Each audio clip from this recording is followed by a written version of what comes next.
Ukrainian, my friends. Sponsored by Ukrainian Credit Union. Believe it or not, it's me, Ron Cahoot, with Ukrainian, my friends. Stay Ukrainian, my friends. Yuri Fedinsky, welcome to Canada. This is a gentleman that was born in the United States and grew up in Raleigh, North Carolina, and he's not a golfer, that's weird. And you decided to move to Ukraine. Now, I can see the similarities, between Raleigh, North Carolina, and anywhere in Ukraine. What made you go to Ukraine? Well, realistically, where I live in the village now, it's actually very similar to the suburbia of Raleigh. Raleigh is really kind of a suburb now. Or in Ukraine, they're Kolitsa. And it's actually very quiet. We have a neighbor on the left, a neighbor to the right, a neighbor across from us. It's very different from the Kiev and Lviv where I lived for many years. So what selo are you in? I live in the Poltava Oblast, about an hour and a half away from Kiev, between Poltava and Kiev. Very nice place to live. We have wonderful vegetables and wonderful air quality and ecology. People are nice, hard-working people. You can't live in the village if you don't work hard. That's the thing. So we're really blessed to have found that living in the village, it's actually pretty similar to suburbia. The only difference is, in suburbia in America, you have to have lots of money to live, to have in a nice neighborhood. But in Ukraine, in the village, it's very cheap. We bought a piece of land for, I think, $4,000. It's our land. We farm the land, or my wife farms the land, really. Nice place to make instruments and have students have a camp and have a festival. So it's turned out to be just really wonderful. We're kind of making our own little microcosmos, right? The Soviet regime or the Russian Empire doesn't have any accessibility to where we live. If I need to show somebody the road, I have a finger to do that with. Yeah. And I've done it before. So what's the problem? It's wonderful. Well, did you make these musical instruments in Raleigh? No, I started making about 10 years ago, most out of necessity, because to be able to revive the Kobza tradition or things like the Torbanist tradition, you have to have instruments. You have to have good instruments to have a good, to convincingly convince people that these are not just instruments, but very interesting instruments, very wonderfully sounding, part of a very rich culture. So it turned out that I'd have to spend the next 10 years researching and making making better and better. We don't have good examples of these instruments. It's really kind of a solo act, but they're getting better. They're getting more resonant. Must have been one heck of a lot of research on your part to... It's been 10 years of going to museums and modeling instruments on kind of modern programs, SolidWorks and things. So you've been in Ukraine for 20 some odd years, right? 15 years. 15 years? In Ukraine. And 10 years ago you started to do this. So for the first 5 years you weren't doing this. Right. So there you were living in Raleigh, North Carolina, and what, you just got a real estate agent, decided to move to Ukraine, to a village? No, I decided to see Ukraine, and so I took off for the conservatories, being a musician in the States. I decided to kind of extend my career and have a chance to look at Ukraine in my free time, which I did, but eventually I got kind of tired of the conservatory system. There's lots of Soviet stuff, lots of careerism and anti-American elements, anti-Ukrainian elements even more, especially in the Kiev Conservatory.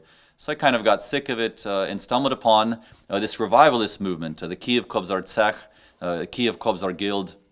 And these guys are out on their holidays, not drinking vodka, but chopping out these huge willow tree trunks and making incredible instruments, a huge variety, different peg boxes and different shapes and sizes. And I decided that was kind of an unknown territory, right? Terra incognita, that over the next really 15 years, I decided to get to know what the authentic Kobzarist was really about, and other similar traditions like the Torban. And there's just so much stuff, but just so little being done, aside from what the guilds are doing, that I've had a wonderful time, a really fruitful labor. And now it's time to share that with my friends and family in the diaspora. Well, let's have a look at some of these instruments. You brought a few. So you show us the one how you want to show us and what they are. We have several instruments, each of which we haven't seen in the New World. We have seen in the hands of Julian and Victor old-time banduras, but those banduras are the last version, the latest version. The kobzari eventually did go to metal strings, but before then, for several hundred years, the kobzari would have played on instruments which had gut strings. Today we use nylon. It's kind of a cheap variant, but it sounds about the same. But a very different sound than metal. So this is a traditional bandura. The kobzari would have played on really instruments This like would have been these. Shevchenko's era? Or even earlier than that? Later. Later? It's strange that Shevchenko didn't paint any banduras. The idea of the kobzar for him was very highly written of. But why didn't he paint any banduras? He paints kobzas. And the idea is, well, maybe the bandura didn't exist before Shevchenko. This is a theory, one of my theories. But the instrument Shevchenko did draw, I also have. And what we have in Shevchenko's paintings are kobzas. We actually have several. The kobza is a smaller instrument, it's a symmetrical instrument, and it's more like a lute. This is something similar to Versailles' instrument. It's a little bit different. I have two more prisfinki, two more treble strings. I have double basses, let's say doubled. But a very light, very small instrument, ideal for playing dumas. Made from and what? other. I use maple. This is actually silver maple for the body. Spruce. Actually, Hutsuls, they for their shingles, they had wooden shingles which they would put on their houses. They don't use them anymore, but you can still find them in the Carpathians. So excellent wood for soundboard. In the village, we have lots of fruit woods. This is mulberry, for instance, really beautiful wood. Akatsi, American akatsi, grows like weeds in our village. How long does it take you to make an instrument like that? A month or several months. I don't hurry. My interest is making the best instruments. Using technology, we can make. We don't have to waste so much time, and wasting time isn't part of the project. And a lot of things you can actually get much more accurate with power tools. But other things you can't, like carving the rose, you can't do that with a power tool. You take a very small X-Acto knife, shivel down, sand it down to a chisel, very fine point. This is another instrument, the third which I make, which I specialize in. It's called the torban. Similar to a torba, right, kind of a bag. And this was actually the oldest of all these three instruments. It's actually the most complex. But the body of the torban was actually created in Western Europe, and Ukraine, being part of Europe at the time, acquired these instruments. Somebody in the Slavic lands, maybe Ukraine, or there's a theory that there was a Polish monk, made an experiment. He started drilling holes and made this Baroque lute into a torban by adding these treble strings. But in Ukraine, the instrument became very popular. Ivan Mazepa played on the torban. Not a folk instrument.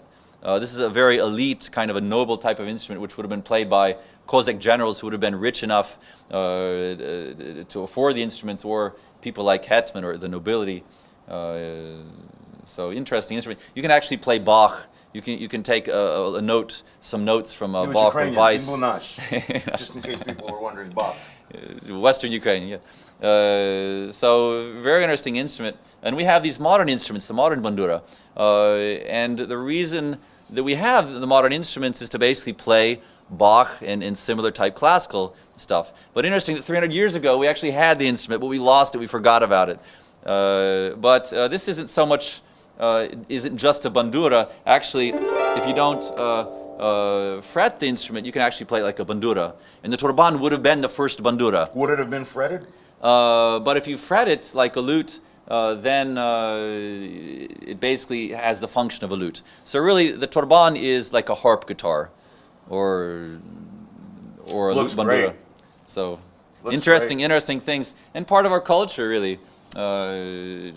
Interesting that Russia didn't want you to know your turban, because this is the idea that Ukrainians, we didn't have a city culture, we didn't have an intellectual culture, we didn't have a nobility, but realistically, the turban is proof that we did.